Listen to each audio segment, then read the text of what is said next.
le prophète est-il un modèle?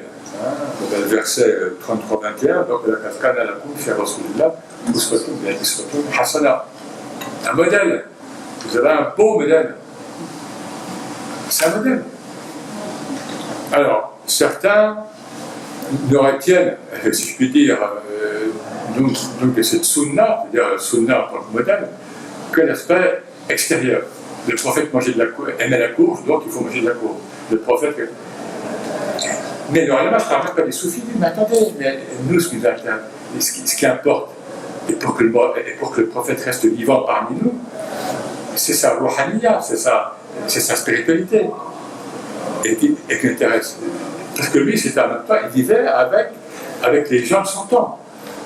C'est-à-dire l'Arabie du 7e siècle. S'il y avait eu un prophète en Norvège au XIe siècle, eh bien, il aurait mangé autre chose, il aurait... Vous voyez ce que je veux dire? Donc, il ne faut pas s'arrêter à la forme.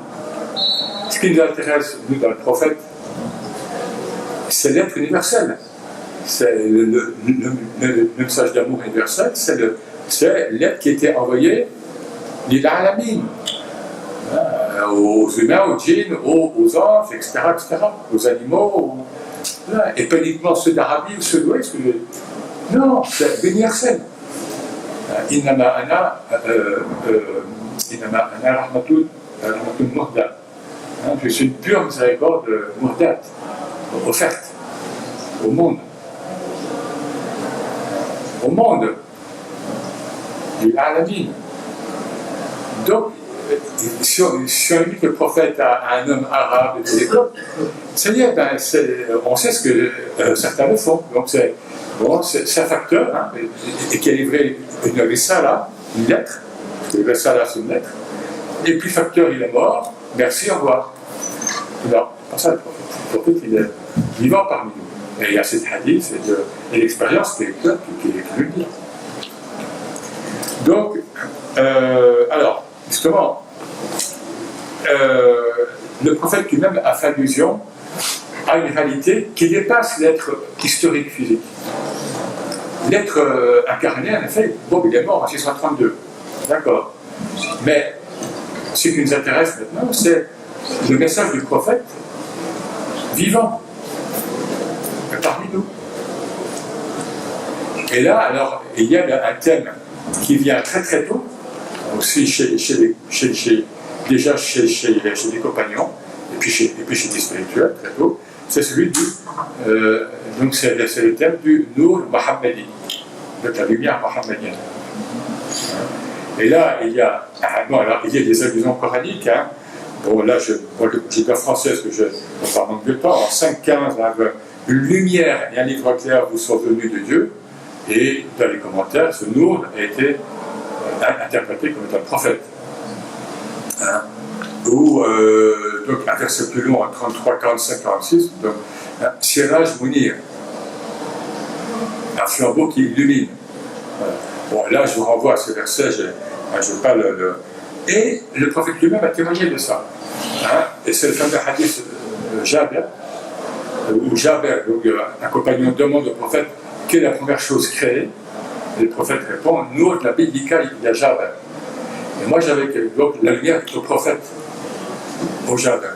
Et moi j'avais créé, dans un livre donc, traduit en arabe, j'avais donc cité entre autres ce hadith. Et quand je me trouvais à un colloque, je ne sais plus où, un Jordanien, donc a lu ça dans mon livre, il m'a dit que ce hadith a été vraiment authentifié maintenant, par des recherches récentes, c'est-à-dire donc le hadith Jabir a été authentifié. Donc le prophète a vraiment répondu donc, à Jabir qui était le frère de l'imam Ali.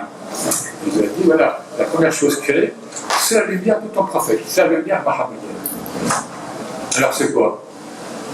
Cette lumière mohammedienne, c'est le fait que Dieu a créé le cosmos à partir de cette lumière métaphysique. Hein, c'est pas une lumière physique, c'est une lumière métaphysique qui va donner la lumière au monde. Et ça, c'est un peu que je vous dis, bon, on a vu les passages coraniques hein, qui en parlent, le prophète en parle, Et ça va être comment dire, validé après par les grands savants. Hein, par exemple, l'imam Razaï, par exemple, dans Mishkat et la Noire, en fait, il explique un hadith, un prophète, eh bien, il va évoquer donc, ce hadith. Pourquoi? Parce qu'il vit à une époque, hein, il vit entre 1050 et 1100, ce qui est né en 1111, et qu'est-ce qu'il voit? Il voit que le chiisme ismaélien, etc., est très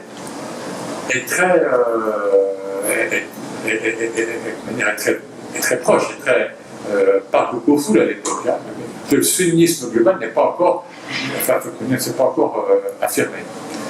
Donc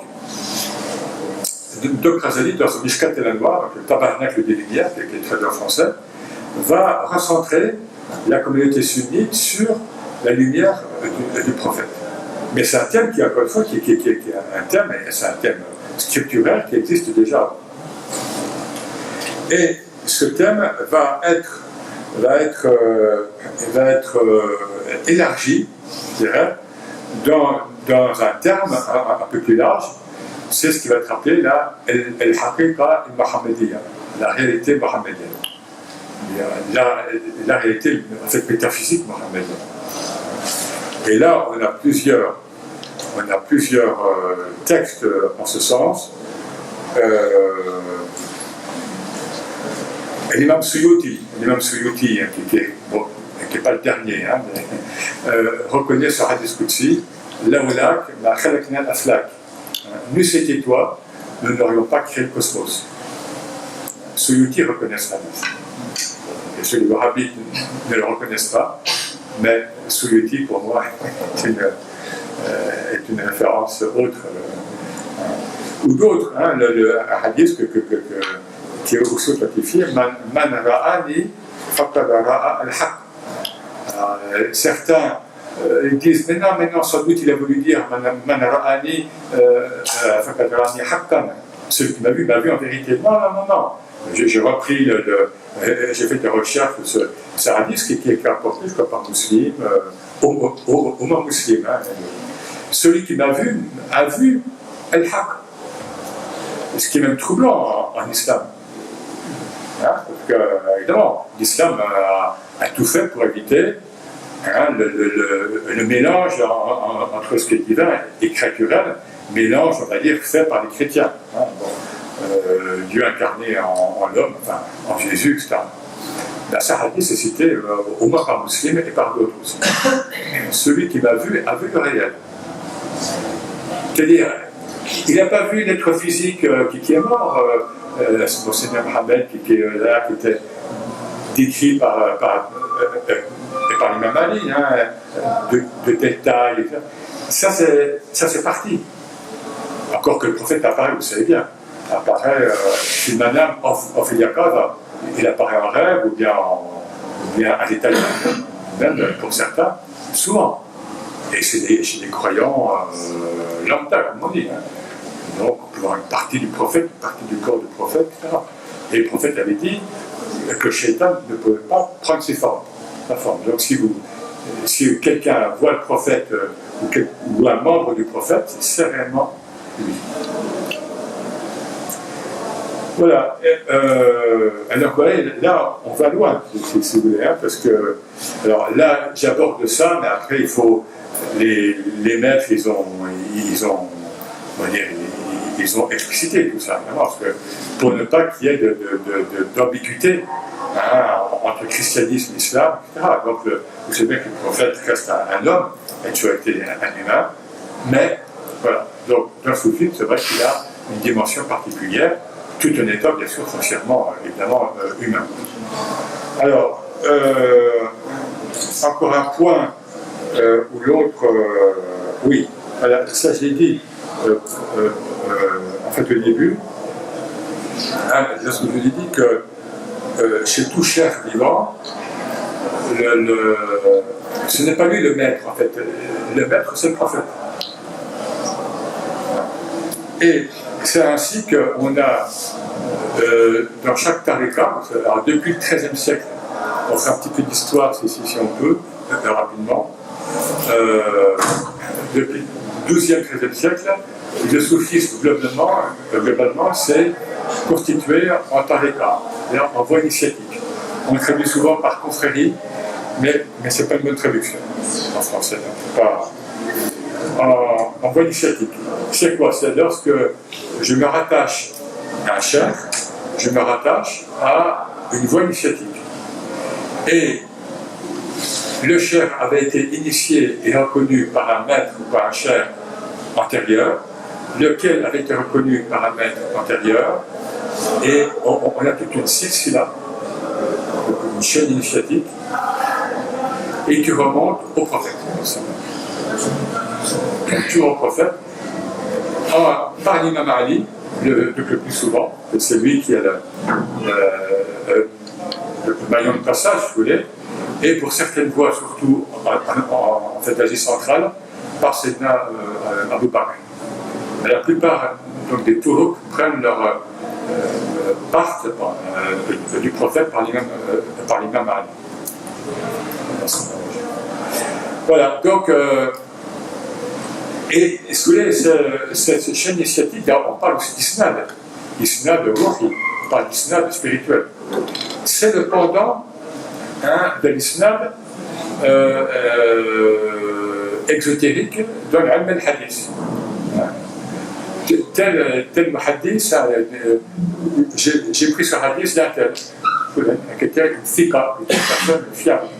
Qui l'a pris, qui l'a tenu d'un tel, vous connaissez ça, donc la science du hadith, et on remonte ainsi jusqu'au prophète.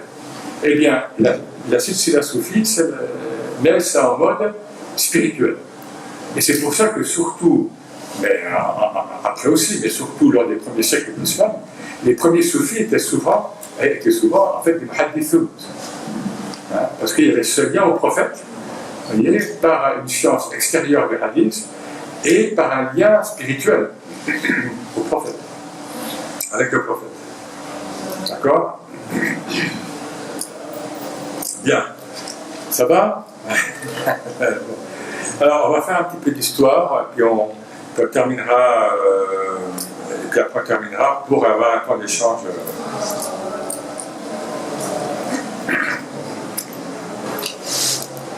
Alors, donc quand je dis histoire, c'est pas pour faire de l'histoire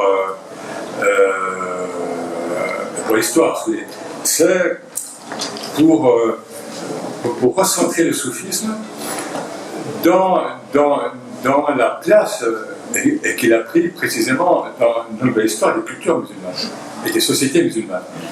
Là, on a vu surtout maintenant, jusqu'à présent, la doctrine soufiste. Qu'est-ce que le soufisme, comment il était vécu, voilà. Et là, bien sûr, c'est corollaire. Qu'est-ce qui en a été vécu, par qui, comment, voilà, bon, rapidement. Donc, le terme, alors, certains qui critiquent le soufisme disent que ce terme, c'est une bid'a, c'est un terme innové. Alors à ce moment-là, c'est ce que répondent les ulama et les cheikhs. À ce moment-là, ilm al-hadith, c'est une bid'a, ilm al-kalam, c'est en fait une bid'a aussi. El falsafa, on n'en parle pas. Tous ces termes-là et toutes ces sciences qui sont apparues un siècle et demi à 2 siècles après la mort du prophète sont des bid'a. À ce moment-là, on ne fait rien. À ce moment-là,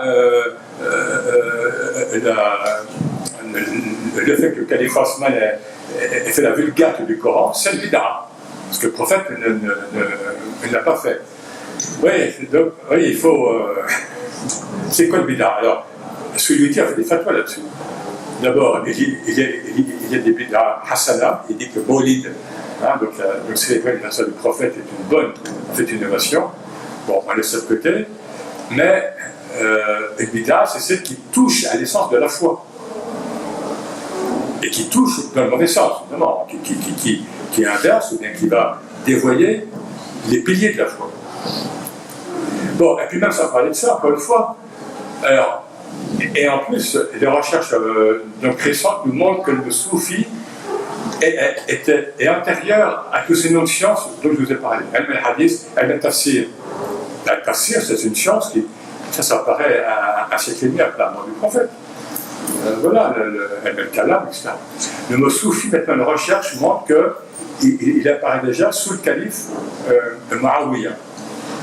Donc, 680, 670, voilà. On a trouvé la trace. Avant, il disait que c'était quelqu'un chez un disciple de Hassan al-Basri, en 715 par là. Et on remonte, on trouve la trace. Mais au-delà de ça, au-delà du terme, c'est la réalité du tasawwuf. Et un cher du Xe siècle disait, au Xe, XIe siècle, il disait, en fait, le tasawwuf était, il pense à l'époque du prophète, était auparavant comment dire, une science sans nom, et maintenant il est un nom sans science. Donc, bien sûr que le soufisme a été vécu par le soufisme, la spiritualité, simplement. Bien sûr que le soufisme, c'est un nom. Soufi, tasawwuf, c'est un nom. Bien sûr. Mais cette spiritualité, et ça, Ibn Khaldoun en parle très bien aussi, était vécue, c'est l'islam plaigné. Tout était vécu, le spirituel, le temporel, l'éthique, l'économique, tout était vécu par le prophète et par les compagnons et par les premiers califes. Jamais ces gens-là n'ont fait une scission entre le Zahir et le Batin. Jamais. C'était un tout vécu. Et Ibn Khaldoun l'explique. Hein, comme après l'islam s'est étendu très vite, eh bien, les ulama ont dû parler au plus pressé. Il fallait gérer l'islamité des gens, donc des nouveaux convertis, en Égypte, au Maghreb, en Asie. Hein, et donc, du coup, il dit ils ont négligé ce qui était spirituel. C'est Ibn Khaldoun qui dit ça vers 1400. Hein, et voilà. Donc, voilà, donc le terme apparaît quand même tôt. Et en tous les cas, le soufisme, bon, là je passe sur le fait qu'il y a des écoles précédentes, en fait l'école du Tasawwuf, qui est à la fin du 9e siècle et du 10e siècle. Bon, ça, j'ai pas trop de voir ça. L'école du Tasawwuf en tant que telle, qui est une école avec un nom, apparaît en Irak. C'est l'Irak. Et avec des grands noms qui sont connus. L'imam Junayd, qui est mort en 911, ben, il est presque constitutionnel au Maroc. Hein, le Maroc se dit Junaidi est tariqa. Hein, le Maroc, qui est un pays spirituel, enfin, qui pratique un islam normatif aussi spirituel, dit ben, nous nous reconnaissons dans Junayd. Hein, Junayd qui a encore appelé Sayyid et Tarifa. Donc le maître des soufis. Pourquoi? C'est quelqu'un qui avait le tamkin. Il pouvait vivre des états spirituels très forts, hein, mais rien n'en paraissait. Donc, il maîtrisait les états spirituels, tamkin. Donc Junayd a servi de modèle à beaucoup après lui, à l'école Chaziliya, etc. Voilà, alors ça c'est l'époque des pionniers. Hein, jusqu'au XIe siècle, 10e, 11e, on a des grands noms, bon, je ne vais pas tous vous les citer évidemment, mais qui vont explorer la sainteté en islam. Bon. Et des fois des choses très fortes, hein, très fortes. Puis, après, les soufis comprennent qu'il faut être pédagogue. Parce qu'il y a une procédure hallaj, donc on est sur 22, je vous l'ai dit, hallaj qui est plus prêt à confusion, je n'ai parlé un petit peu avant, donc je ne vais pas revenir là-dessus, sur lui. Et donc ils disent qu'il faut être pédagogue, il faut montrer aux musulmans en quoi le soufisme est le cœur de l'islam. Parce que les soufis disent que le soufisme est le cœur de l'islam. Le spirituel, c'est le cœur, et ce n'est pas l'écorce. L'écorce, c'est le mot des formes. C'est comment je fais mes ablutions, c'est important, mais c'est formel. La preuve, c'est que si je n'ai pas d'eau, ben, je ne vais pas faire de l'ablution, je vais faire le tayammum. Et si je suis malade, je ne peux même pas faire le tayammum, je vais être assis. Et si je suis vraiment très malade, je vais prier avec mes yeux. Donc on voit bien que c'est mon effort, ça. Tant que le cœur y est, Quand je prie, je fasse la prière, le wudu, debout, tout ça, ou bien que ce soit alité avec mes yeux, la niya est là. Et là, c'est le ruh, et c'est le calme qui est là. Et c'est ce que voit Dieu. Il le dit dans le hadith Qudsi et dans les versets coraniques, et dans le hadith Nabawi. Voilà, donc ils vont être pédagogues et ils vont donc au XIe siècle, ils vont écrire quelques grands traités de soufisme qui sont encore commentés, traduits, encore maintenant, traduits maintenant dans les langues du monde, hein, parce qu'ils montrent à quel point le soufisme est fondé sur le Coran, sur le hadith. Et puis arrive, hein, bon je vais vite, arrive l'imam Razali, hein, 1058-1111. L'imam Razali, il faut dire un mot rapide, quelqu'un qui va être très vite un grand savant, un grand intellectuel. Et puis, à un moment, donc il est à Bagdad, il a un poste prestigieux, et puis à un moment, il y a une crise spirituelle. Pourquoi il se rend compte que toutes les sciences islamiques exotériques qu'il a acquises ne l'ont pas, et c'est lui qui le dit, ils ne l'ont pas amené à Dieu. Il disait El-Munkir min-ad-Dalal. Et c'était très bien en français. Il dit voilà, toutes ces sciences, Al-Kalam, la falsafa, Al-Tafsir, tout ça, ça ne m'a pas approché de Dieu. Et il a une crise spirituelle, 6 mois, et après il quitte tout. Et il part, et comment dire, et il dit, voilà, et là les soufis m'ont mis en fait en khalwa, en retrait spirituel, et après, donc il va dire, à la fin de sa vie, il va dire, ben voilà, moi j'ai approché le divin par le soufisme. Il n'y a que eux qui m'ont permis donc d'approcher le divin. Or, comme Razali était déjà un grand savant, donc il apporte sa caution de grand savant pour dire, voilà, écoutez, faites toutes les sciences que vous voulez, bien sûr, mais ne perdez pas de temps. La science qui vous amène à Dieu, c'est le soufisme. C'est ce qu'il dit. Et à partir de Razali, on va avoir, pendant des siècles, ce double profil hein, de tous ces gens, parmi lesquels qu'on va appeler l'alim al-soufi. Donc le savant soufi, le savant spirituel. Et là, on trouve tout le lignage de Acharit en théologie et chaféite souvent, mais on va aussi avoir les Hanbalites. Les Hanbalites, ce sont les grands spirituels. Même Hallaj était Hanbalite à sa manière. Hein? Et Abdelkader Jilani, qui est mort en 1166, hein, qui est donc à l'origine de la Tariqa Qadiriya. Et Ibn Taymiyyah, hein, j'en parle souvent parce que comme les Wahhabites se réclament de lui, je lui ai dit, mais est-ce qu'ils l'ont lu? Et moi, moi j'étais en Arabie, je parle avec des. D'ailleurs, il n'y a plus beaucoup de Wahhabites en Arabie maintenant. Ils ont compris. Non, c'est vrai, les Wahhabites qui sont ailleurs, malheureusement. Et bien, Taymiyyah, c'est un spirituel. Il critique certains aspects du soufisme, mais comme des chers soufis critiquent certains aspects du soufisme, évidemment. Vous voyez ce que je veux dire? Mais Ibn Taymiyyah fait la louange de Junayd et d'autres moins connus. Il faut lire les textes. Ibn Taymiyyah était qadiri. Nous avons des textes. Donc il était fier d'être disciple, enfin, pas direct, parce qu'Abdelkader Jilani était mort, mais il était disciple de la Qadiriya. Et l'imam Nawawi avait un cheikh, l'imam Suyuti était Chazili, etc. Et regardez tous les grands responsables religieux, même actuellement dans le monde musulman, qui sont ministres des affaires religieuses, ou bien grands mouftis, ils sont soufis. Le Cheikh Al-Azhar, moi je le connais, je l'ai connu parce qu'il était grand moufti. Ahmed Tayyib, il est khalwati.